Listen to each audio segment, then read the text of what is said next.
Berlin, early February 1945. The cold and desolate Wilhelmplatz is nothing but a jumble of burned-out buildings. Everywhere one looks, there are crumbling walls of buildings with gaping holes in the windows and piles of garbage. From the old imperial chancellery, a neo-Baroque palace that once symbolized the proud era of Kaiser Wilhelm, only a dilapidated facade remains. Only the building of the new imperial chancellery with a small balcony, from which Adolf Hitler used to greet enthusiastic crowds of German subjects, remained intact. Huge and menacing, built in the high-flown style of Nazi architecture, this structure stretched along Vossstrasse, from Wilhelmplatz to Hermann-Göringstrasse. The outside of the building was guarded by the Führer's guards, tall, tightly bunched lads, the likes of which had not been seen on the streets of German cities for a long time. A few weeks before, Hitler had taken refuge in a labyrinth of underground shelters beneath the chancellery and the adjoining garden. Heavy steel doors blocked all passageways during air raids.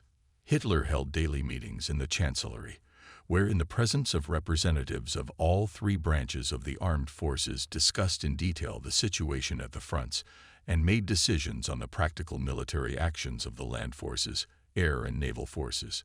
2 weeks after my appointment as Senior Assistant Chief of Staff of the Army General Staff Heinz Guderian, I had to accompany him for the first time to the Imperial Chancellery for a meeting with Adolf Hitler, Commander-in-Chief of the German Armed Forces. I was to be formally introduced to the Führer, so that if necessary I could replace Major Bernd von Freytag-Loringhofen, who was to be appointed Guderian's adjutant. The huge Mercedes of the Chief of the General Staff stopped in front of the giant colonnade of the new Imperial Chancellery, on the right side, near the entrance reserved for representatives of the Wehrmacht. The other entrance, on the left side, was reserved only for members of the Nazi Party, a rather eloquent distinction. General Guderian, appointed Chief of the General Staff after the famous events of July 20, 1944, was followed through the heavy oak doors past saluting sentries by Major Freytag-Loringhofen, then me. In the past 3 weeks, Russian troops have come close to the Oder, 70 kilometers from the gates of Berlin, forced the river with a move, and seized several bridgeheads on the West Bank. The German High Command had no reserves to plug the gaps formed in the defense. The fate of the German capital seemed to be sealed. There was a faint hope that perhaps the Soviet troops under the command of Marshal Georgy Zhukov would suddenly, for whatever reason, abandon further advance on Berlin. The spacious, high-ceilinged lobby gave a gloomy impression, which was aggravated by the scanty lighting. There were no paintings and tapestries on the walls, no carpets on the floor. Everything had been removed because of the frequent massive bombardments. Giant cracks snaked along the ceiling and one of the walls. Many of the window panes had been replaced with cardboard and plywood sheets. The side facing the old Imperial Chancellery was fenced off with boarded-up shields covering the bomb-damaged wall. The officer on duty asked me to show my service ID or some other document. Eventually, he found my name on a long official list of invitees and allowed me to proceed. The major escorted me to the adjutant's room, introduced me to the Army Adjutant, Lieutenant Colonel G. Borgman, and asked where the meeting would be held. Since the danger of air raids was still minimal, the meeting was not going to be held in a bomb shelter, but in Hitler's spacious office. We passed many different corridors and reception rooms. At the entrance to each room, the guards carefully checked our passes. We had to take a circuitous route because of the extensive damage caused by the bombing, especially the ceremonial courtyard, which was completely destroyed. However, the wing of the building where Hitler's office was located, almost unscathed. The floors were still waxed to a shine, on the walls hung paintings, on the windows, magnificent curtains.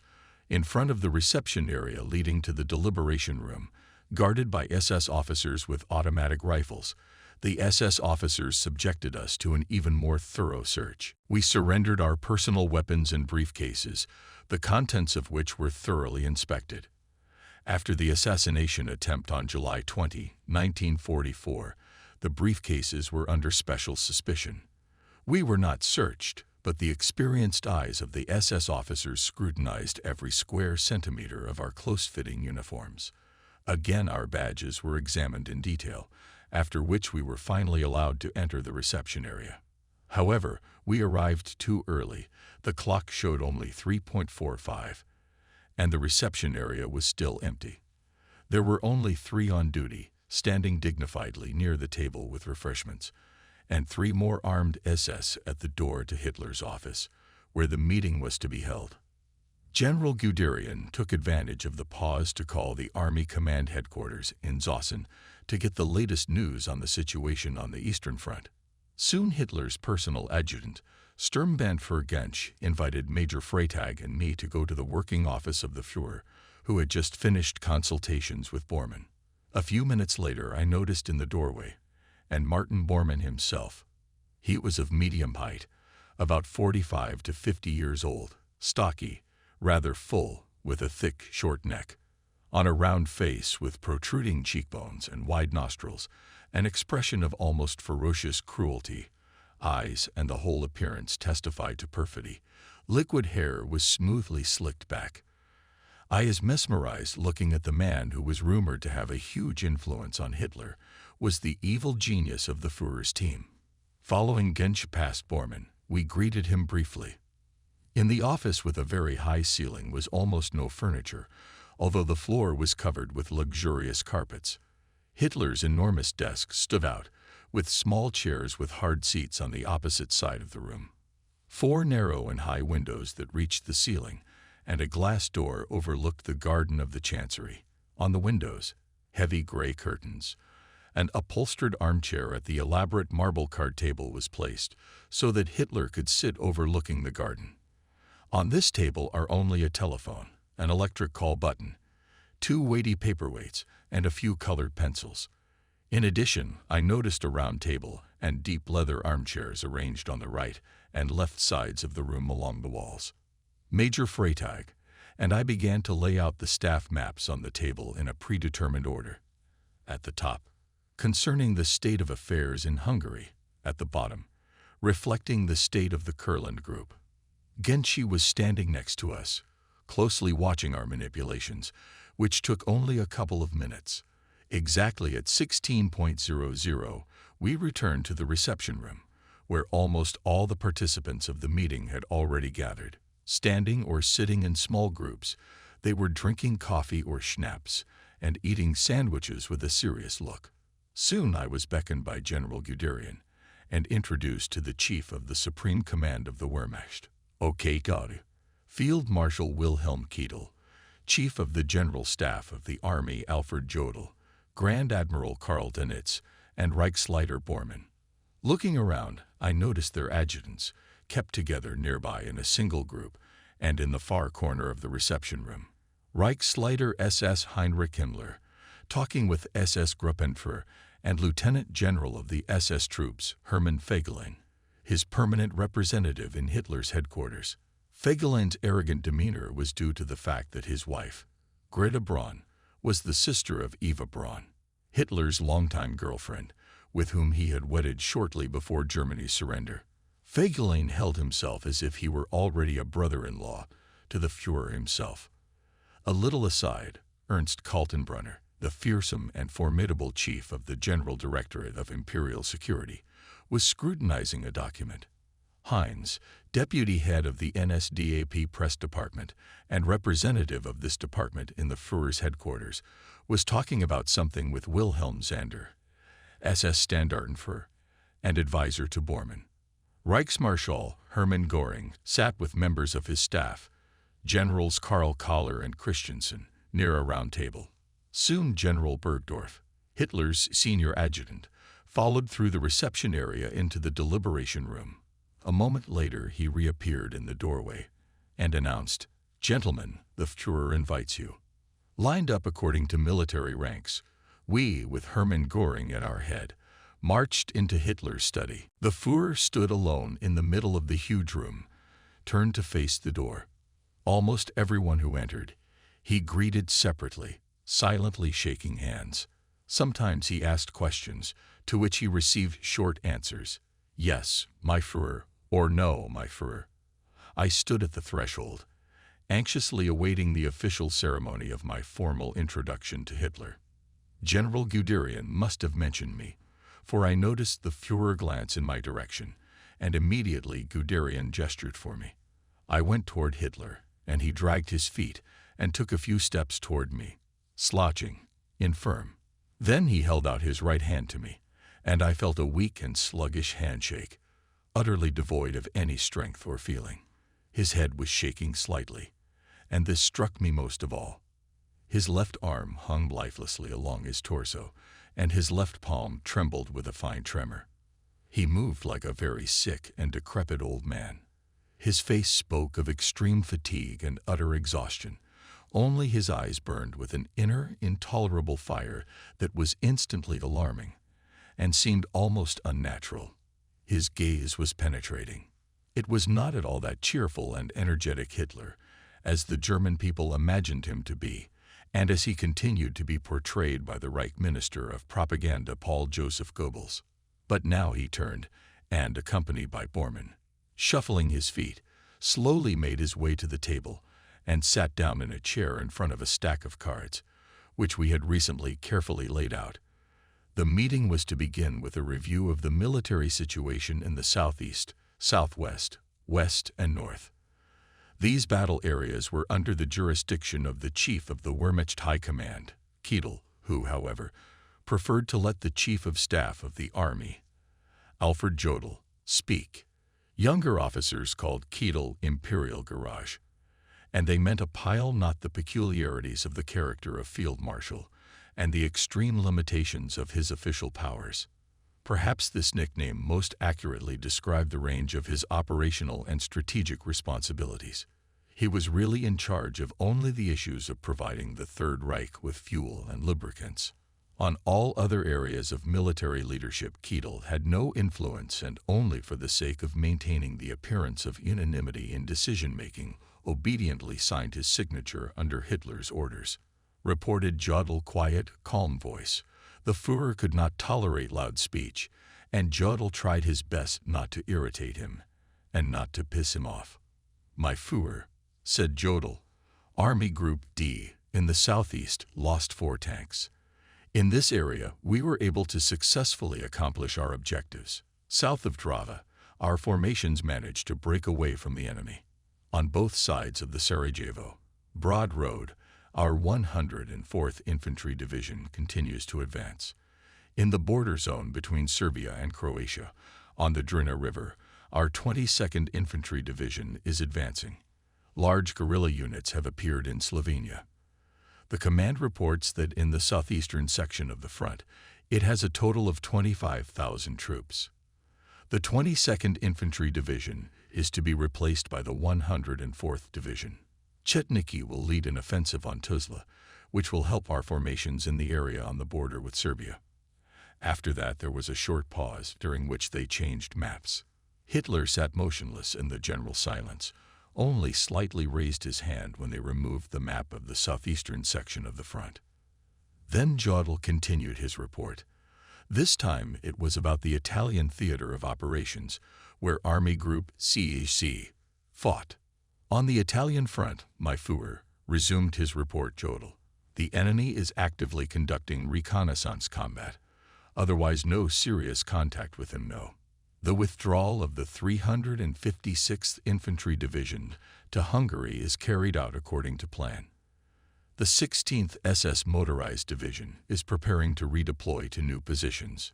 Here Jodl drew the attention of the audience to the successful actions of the Engineer Sapper Company in the area north of Florence, praised the valor and bravery shown by it, trying his best to cheer up Hitler, who was, by all accounts on this day, was not in the best mood, to distract him from the overall bleak picture of the situation on the fronts. In fact, both German armies after fierce fighting retreated to the line north of Florence. However, Hitler's impatient hand motion interrupted his dithyrambs, and Jodl continued to talk about the troops moving to the western direction. The Führer still sat hunched over the table, not taking his eyes off the staff map. The upper part of his torso, as if exhausted, piled on his hands. My Führer, said Jodl. In the west, our troops are firmly holding bridgeheads in the lower reaches of the Moselle, repulsing persistent attacks of the 1st Canadian Army. Enemy troops in the area of Or, where Army Group B surrounded. At the same time, our reserves, the 12th Motorized Division and the 9th SS Panzer Division, are bound by fierce enemy attacks on the left flank of the 15th Army. The situation in the west was greatly affected by the offensive in the Ardennes. Now the troops of both sides were busy regrouping. Except for this partial success, no signs of a possible German victory in this war, with all desire to detect no signs of possible victory in this war.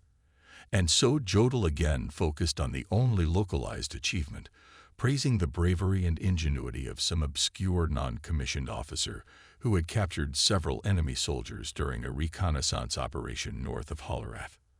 However, Hitler interrupted Jodl's narrative, suggesting that he finish describing the situation in the western direction. In the location of Army Group CS, in the band of the 19th Army, the enemy continues to attack. In the Colmar area, our troops launched a number of successful counterattacks. The withdrawal of the 25th Motorized Division was safely completed. On the southern front there is still a lull, except for some small skirmishes. The supply of our troops holding fortifications on the Atlantic coast organized quite satisfactorily. From La Rochelle to the Gironde Delta, it has been possible to transfer manpower and material, which should strengthen the naval blockade. Bordeaux, regrouping in Norway, which followed the withdrawal of the 199th Infantry Division, goes according to plan. Inclement weather in the northern Baltic Sea is preventing the evacuation of our troops from Oslo. Only minor sabotage has been reported from Denmark. Gathered together 16 marching battalions to be evacuated. In Denmark will undergo the necessary combat training as infantrymen 20,000 sailors, transferred to the disposal of Land Forces Commander of the Navy. Jodl finished. Throughout the report, Ketel did not utter a word. Only Göring occasionally allowed himself amateurish remarks concerning the conduct of the war on land. In the ensuing discussion from time to time participated and Bormann. Apparently, Hitler was satisfied with Jodl's report. Slightly raised in his chair, he, addressing Ketel's adjutant, Lieutenant Colonel von Jun, said jokingly, "Dear John, see to it that these two gentlemen in air raids in time to be in bomb shelters." The Führer clearly sympathized with both commanders, who always knew how to adapt to his mood, and never and in anything he did not oppose. The behavior of Ketel and Jodl as if once again confirmed the position of Hitler as commander-in-chief, and this is what he demanded of his closest associates. The next speaker was General Guderian, who outlined the situation in the eastern direction. He began by describing the general situation. "The troops of Army Group South in the area of Lake Balaton," said Guderian, "repelled all enemy attacks.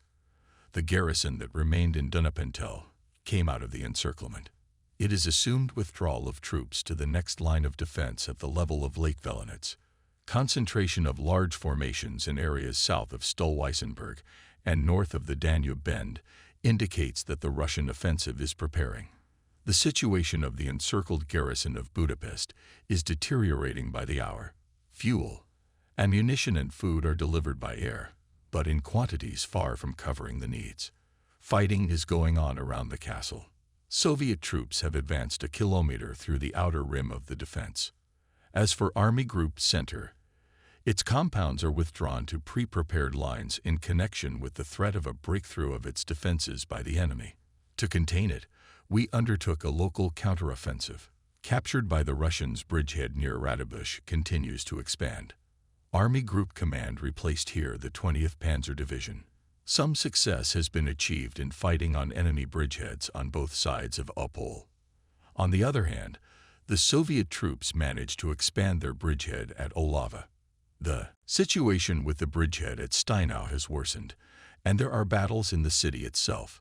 Near Kulm, 27 enemy tanks were hit. The corps of General Dietrich von Sachen fought its way to the Oder and is preparing to force it. In the area of action of Army Group Vistula, our units east of Głogów broke away from the enemy. The city of Poznan, surrounded by the enemy, is subjected to continuous attacks. In the city, more than 2,000 wounded German soldiers. The situation with food and logistics worse than critical. To the northeast of Frankfurt on Oder, there are fierce fighting near Bischofsee and Sonneberg. In the area of Kastrin, the advance of the advanced Soviet units is halted. Near Selenzig, northwest of Kastrin, the Russians managed to capture a bridgehead on the west bank of the Oder. The defense line at the line of Tischtegel is broken in several places. Schwiebes and Schneidermühl are surrounded by Russians. There is fierce fighting in the vicinity of Kinnitz, Neudem, and Freienwald. Thorn garrison has successfully conducted sorties in the northeastern direction and pushed the enemy. There is also fighting around the castle of Marienburg. Near Elbing, a corridor to the west has been opened. In East Prussia, the Russians captured Helsberg and Friedland. Our counterattacks were not successful. Fierce fighting southwest of Königsberg. Here the Russians blocked the Bay Frischeshafen. North of Königsberg, the Russians are advancing. Their attack on Zemland was repulsed. On the Kurland front, only minor skirmishes. The supply of the grouping of everything necessary is quite provided. The evacuation of the 3rd SS Corps, the remnants of the 4th Panzer Division, and the 32nd Infantry Division is proceeding according to plan. In addition, withdrawn to other positions 389th, 281st, and 81st Infantry Division. In the report, Guderian, a little wordy and businesslike, not at all absent ingratiating notes present in the speech of Jodl. This was due not only to the differences in the characters of the two generals, but also the experience of Guderian in 1941, when after the failure of the offensive on Moscow, he had to listen to from Hitler many bitter words, and he was removed from his post and sent to the reserve of the Supreme Command. Hitler did not like Guderian. The Führer was irritated by the independent behavior of the general, and he made him a scapegoat responsible for the failure of the winter campaign near Moscow, although the idea of an early breakthrough to the capital of the Soviet Union belonged to Hitler himself. However, after the assassination attempt on July 20, 1944, the list of generals reliable, from Hitler's point of view, was significantly reduced. Retiring from the post of Chief of the General Staff of the Army Kurt Zeitzler, he intended to replace him with Walter Buhl, but the state of health of the latter did not allow it. In the end, the choice fell on Guderian, considered a great expert in the use of tanks in combat operations. Guderian's return to active military service occurred in a not very favorable environment. After the failed assassination attempt, Hitler's confidence in the German officer corps, and especially the generals, was finally undermined, but he still maintained with Guderian for a few months more or less normal relations, but in November 1944 they again deteriorated. The mutual dislike stemmed from fundamental disagreements over military tactics, but there was a significant additional factor. Guderian, when he felt it necessary, and this happened quite often, boldly opposed Hitler's opinions and decisions, openly warning him of the negative consequences. Guderian was one of the few of the Führer's inner circle who were not afraid to defend their own views and enter into polemics with Hitler.